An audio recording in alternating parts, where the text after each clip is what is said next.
ഭഗവൻ അഭിവാദി സ്വാഗതോ ഭഗവതോ ധമ്മോ ധമ്മം നമാമി സുപരിപന്നോ ഭഗവതോ ശ്രാവക സന്ധോ സംഘം നമാമി നമോ തസ്സ ഭഗവതോ അരഹതോ സമ്മാ സംബുദ്ധസ്സ നമോ തസ്സ ഭഗവതോ അരഹതോ സമ്മാ സംബുദ്ധസ്സ നമോ തസ്സ ഭഗവതോ അരഹതോ സമ്മാ സംബുദ്ധസ്സ. വ്യവഹാരികരവും പരാർത്ഥികവുമായ ശ്രേഷ്ഠധർമ്മങ്ങളെ ശിരസാമടിക്കും. എന്തെങ്കിലും അറിവില്ലായ്മ കൊണ്ട് ധമ്മത്തെ പ്രതി എന്നിൽ നിന്ന് എന്തെങ്കിലും തെറ്റുണ്ടെങ്കിൽ ധമ്മം എന്നോട് ക്ഷമിക്കും. അടുത്തത് സങ്കടം. സുപടിപന്നോ ഭഗവതോ സാവക സംഘോ ഉജുപടിപന്നോ ഭഗവതോ സാവക സംഘോ ന്യായാപടിപന്നോ ഭഗവതോ സാവക സംഘോ സാമിജിപടിപന്നോ ഭഗവതോ സാവക സംഘോ ഹരിതം ചത്താരി പുരുഷയുഗാനി അഷ്ടപുരുഷ പുഗ്ഗല ഏസ ഭഗവതോ സാവക സംഘോ ആഹുന്നയോ ബാഹുന്നയോ ദക്ഷിണയോ അഞ്ജലി കരുണിയോ അനുത്തരം പുയ്യഗേദം ലോകസാത്തി. അതായത് ഭഗവാന്റെ സാവക സംഘം, അതായത് ശിക്ഷ സംഘം ഉത്തമ മാർഗത്തിൽ പ്രതിഷ്ഠിതമായതാണ്. ഭഗവാന്റെ ശ്രാവക സംഘം സരള മാർഗങ്ങളിൽ പ്രതിഷ്ഠിതമാണ്. ഭഗവാന്റെ ശ്രാവക സംഘം ന്യായമാർഗത്തിൽ ഉയർത്തപ്പെട്ടതാണ്. ഭഗവാന്റെ ശ്രാവക സംഘം ഉചിതമായ മാർഗത്തിൽ ഉയർത്തപ്പെട്ടതാണ്. ഭഗവാന്റെ ഈ ശ്രാവക സംഘം 4 പ്രകാരത്തിൽ എത്തിച്ചേരുന്നതായ യുഗ്മങ്ങളാലും 8 പ്രകാരത്തിലുള്ള ശ്രേഷ്ഠ പുരുഷനാലും വിഭൂഷിതം. ഇവർ ക്ഷണിക്കപ്പെടുന്നതിന് യോഗ്യം, അവർ ആദിത്യ സൽക്കാരങ്ങൾക്ക് യോഗ്യം, അവർക്ക് ദാനം നൽകുന്നതിന് യോഗ്യം. ഇത് ലോകത്തിൻ്റെ നന്മയുടെ സർവോത്തമ പുണ്യകർമ്മങ്ങളുടെ സ്രോതസ്സും സർവജനങ്ങളുടെയും യഥാർത്ഥ സുഹൃത്തും. അതീത ഏജസംഗ അനാഗത പശുപന്ന ജയേ സംഗ അഹം ബന്ധാമി സബ്ബദാ. ഭൂതകാലത്ത് ഏത് സംഘം ഉണ്ടായിരുന്നുവോ വരും കാലത്ത് ഏത് സംഘം ഉണ്ടാകുമോ, അതല്ല വർത്തമാനകാലത്ത് ഏത് സംഘം നിലവിലുണ്ടായോ, ഞാൻ അവയെല്ലാം എല്ലായ്പ്പോഴും പ്രണമിക്കും.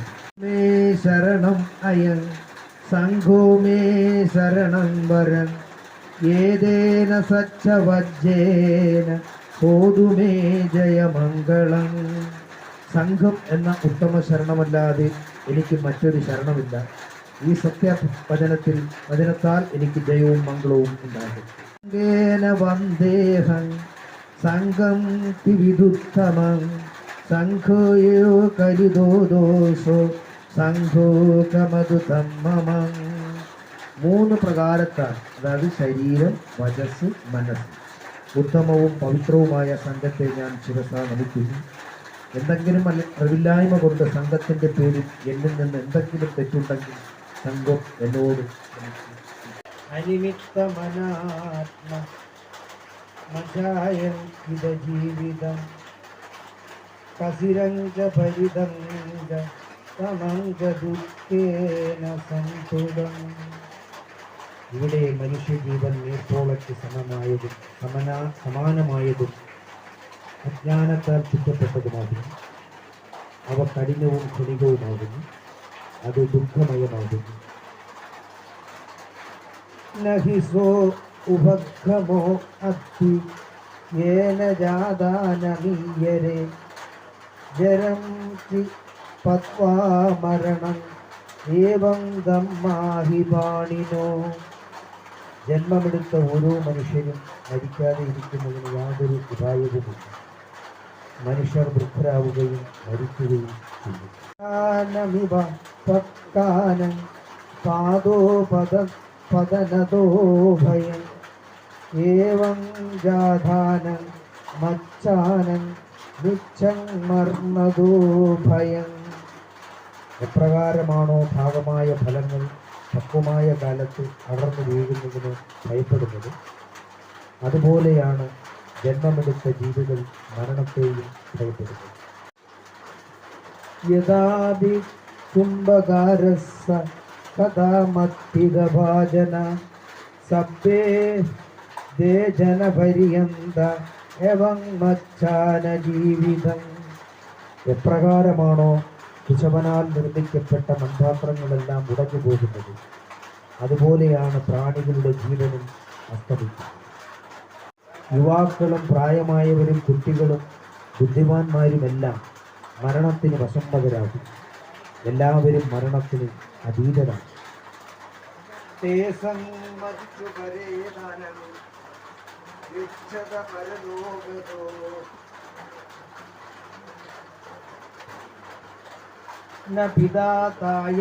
പുത്രം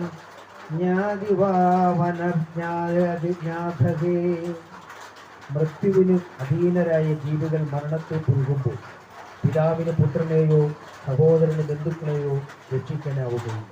സഹോദരന്മാരും ബന്ധുക്കളും നോക്കി നിന്നാലും പല പ്രകാരത്തിൽ വിലപിച്ചാലും മരണം ഒറ്റയ്ക്ക് തന്നെയാണ് കൊലയാളിയെ പോലെ ജീവികളുടെ പ്രാണൻ എടുത്തുകൊണ്ട് പോകുന്നു.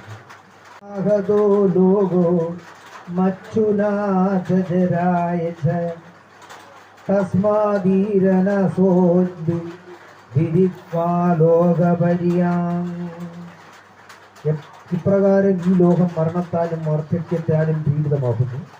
അതുകൊണ്ട് ധീരപുരുഷന്മാരും ധീരവനിതകളും ലോകത്തിന്റെ സ്വഭാവം മനസ്സിലാക്കി ദുഃഖിക്കാതെ ഇരിക്കുന്നു. മകങ്ങ ജാനസി അഗതസഗതസവ ഉഭോ അന്തേ അസംപസം നിരതധം പരിദേവസി. ആരാണോ നിർഗമങ്ങളുടെ പാതയെപ്പറ്റി, ജനനത്തിൻ്റെയും മരണത്തിൻ്റെയും പാതയെപ്പറ്റി അറിയാതെ ഇരിക്കുന്നത്, അവർ ഇവ രണ്ടും അവസാനം വരെ മനസ്സിലാക്കാതെ വൃഥ വിലപിച്ചുകൊണ്ടേയിരിക്കും. പരിദേവയാത്മാനോച്ച് കഞ്ചിതം ഇതബഹേ തമ്മുളഹോ ഹിംസമത്താനം കരിയാജേനം വിചക്കണോ. ഇത്തരം വിലാപങ്ങളിൽ നിന്ന് എന്തെങ്കിലും സുഖം ലഭിക്കും എന്നുണ്ടെങ്കിൽ സജ്ജനങ്ങൾ അപ്രകാരം ചെയ്യട്ടെ. നഗിരുന്നേന സോഗേന സന്ദിംഗപോദിചേതസ പ്രിയസുപ്രജ്ഞദേഹു ഹഹം ശരീരം ചുഷഹതജ്ഞതി. എന്നാൽ വിലപിക്കുകയോ വിഷാദിക്കുകയോ ചെയ്യുന്നത് കൊണ്ട് മനസ്സിന് ശാന്തി ലഭിക്കുകയില്ല, പകരം കൂടുതൽ ദുഃഖത്തിന് കാരണമാവുകയുള്ളൂ. മാത്രവുമല്ല, ശരീരം രോഗാകുലമാവുകയും ചെയ്യുന്നു. ഭവതി ഹിംസമത്താനമത്താന നേന ഭേദപാലേന്ദി നിരർത്ഥ പരിദേവന. സ്വയം അസ്വസ്ഥനാകുന്ന വ്യക്തി ക്ഷീണിതനും വിരൂപനുമായിത്തീരുന്നു. അതുകൊണ്ട് മരണപ്പെട്ടവർക്ക് യാതൊരു ഫലവും ഉണ്ടാകുന്നില്ല. ശോകമപ്പമജ്ജന്തു ധിയോ ദുഃഖം നിഗച്ഛതി അനുത്തുനന്ദോ കാലതരം സോഹസ്സവനമനസുപഗു. അതായത് ഏതൊരു വ്യക്തിയാണോ ശോകത്തെ ഉപേക്ഷിക്കാതെ ഇരിക്കുന്നത്, അവർ അത്യധികം ദുഃഖത്തിലാകും. മരിച്ച വ്യക്തിയെക്കുറിച്ച് പശ്ചാത്തപിക്കുന്നവരും ശോകത്തിന് വിധേയരാവുക മാത്രം ചെയ്യും. പസഗമിനോ യഥാ കമ്മുപഗേനരെ മച്ചുനോ വസമാഗമ്മ ഹന്തേ ചിത്തപാണിനോ. താങ്കളുടെ കർമ്മമനുസരിച്ച് മരണം വരിച്ചതായ മറ്റു മനുഷ്യരെയും മരണത്തിന് വശപ്പെട്ട് ഇവിടെ അവസാനിച്ചതായ സകല ജീവികളെയും നോക്കി. യേന ഹിമപഞ്ഞി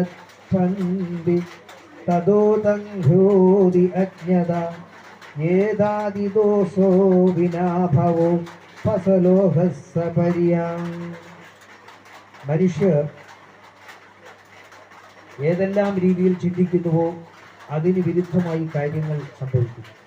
അതാണ് വസ്തുതകളുടെ വിരുദ്ധ സ്വഭാവം.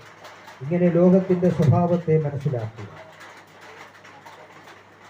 അഭിവസംജീവേ ധിയോ വവനമാനവോ ജ്ഞാനി സംഘാവിനാഹോതി ജഹാതി യുദ്ധജീവിതം. മനുഷ്യർ 100 വർഷമോ അതിലധികമോ വർഷമോ ജീവിച്ചിരുന്നാലും അവർ സഹോദരങ്ങളിൽ നിന്നും ബന്ധുക്കളിൽ നിന്നും വേർപെടേണ്ടി വരും. മാത്രമല്ല അവർ അവരുടെ ജീവൻ ഇവിടെ അവസാനിപ്പിക്കുകയും ചെയ്യും. അർഹതോ സുത്വ വിനയ്യ പരിദേവിതം പേദം കലകാതം വിശ്വാ നസോലഭമയായി. അതുകൊണ്ട് അരഹിന്ദന്റെ, അതായത് ഭഗവാൻ ബുദ്ധന്റെ ഉപദേശങ്ങൾ ഉൾക്കൊണ്ട് വിലാപത്തെ ഉപേക്ഷിച്ച് മരിച്ചതായ ജഡവ്യക്തിയെ കണ്ടുറന്നു കണ്ട് അവർ ഇനിയും ഒരിക്കലും നമ്മോടൊപ്പം ഒന്നിക്കുകയില്ല എന്ന് മനസ്സിലാക്കാം. ഏവം വിധീരോ സപ്പന്യോ പണ്ഡിതോ കുശലോ നരോ സോഹം വായോദൂരം വദംസയേ. എപ്രകാരമാണോ തീ പിടിച്ച ഭവനം വെള്ളമൊഴിച്ചു കെടുക്കുന്നത്, അപ്രകാരമാണ് ധീരനും പ്രജ്ഞാവാനും ബുദ്ധിമാനും സത്ചിന്തകനുമായ മനുഷ്യൻ അവരിലുണ്ടാകുന്ന ദുഃഖത്തെ ഇല്ലാതാക്കും. പനിയെ ഉയർത്തുന്ന പോലെ വേഗത്തിൽ സ്വന്തം ദുഃഖത്തെ ഇല്ലാതാക്കും.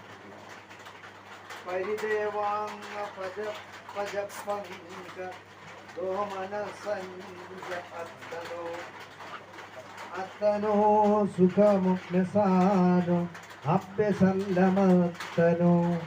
സ്വന്തം സന്തോഷം ആഗ്രഹിക്കുന്നവരായ മനുഷ്യർ തിരിച്ചറിവ് നേടിക്കൊണ്ട് കരച്ചിലും വിലാപവും മാനസിക ദുഃഖവും അവസാനിപ്പിക്കും.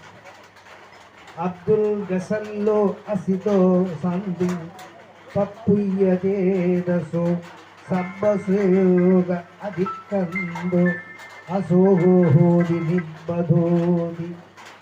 അതായത് ഏതാണോ ഉചിതമാണ്, അനാസക്തമാണ്, ചിത്തശാന്തി പ്രാപ്തമാണ്, അത് ദുഃഖത്തിന് അതീതവും ശോകരഹിതവും ശാന്തവുമാകും.